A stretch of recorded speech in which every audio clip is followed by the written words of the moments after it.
Hello. Ella. On behalf of the Souls and Light team, I would like to talk to you about a subject that is near and dear to our hearts. Today is the National Sanctity of Human Life Day. Perhaps you have noticed the pro-life sign in front of the church.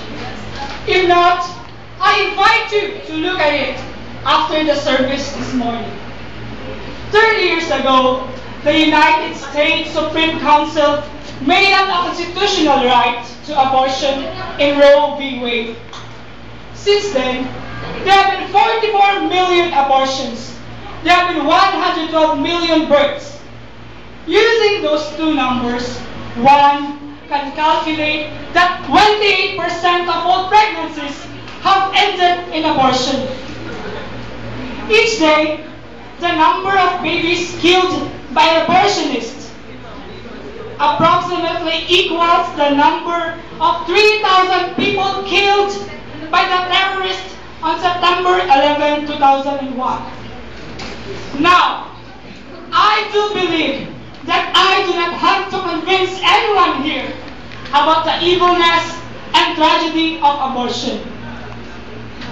Each day, the number of abortion is progressing. I believe that I do not have to convince you, but if anyone remains unconvinced, go over to the nursery. Pick up a little baby, gaze into its eyes, and now you will see the truth. The pro-choice, pro-abortion rhetoric will just melt away. The real question to be asked is why, in this predominantly Christian nation, do we tolerate this practice? There really should be no debate about abortion. The answer must be clear to everybody. It must be a slam dunk that abortion should not be tolerated. It should not be a choice. It should not be legalized. After answering this issue, I now understand how Adolf Hitler was able to pull off the Holocaust. The Nazis were able to formally and mentally confuse many people. There were many good Christians in Germany closing their eyes and remaining silent. The abortion struggle has corrupted our politics. The abortion confused many people. Legalized abortion is so entrenched in our government because one of our two major political parties embraced it. Now, totally every election cycle, they confuse people, they tell people to vote for them on other issues. However, too many Christians forget about abortion as they go vote. We do not have to convince all of them.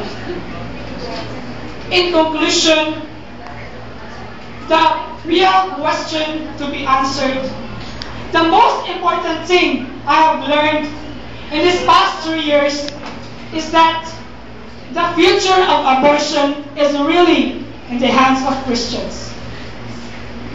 Our cultural enemies know that. We really do have the political power to solve this problem. We do not have to convince those radical feminists. We do not have to convince those biased news media to win. All we have to do is to let people and Christians follow Christ, and no doubt they will vote pro-life.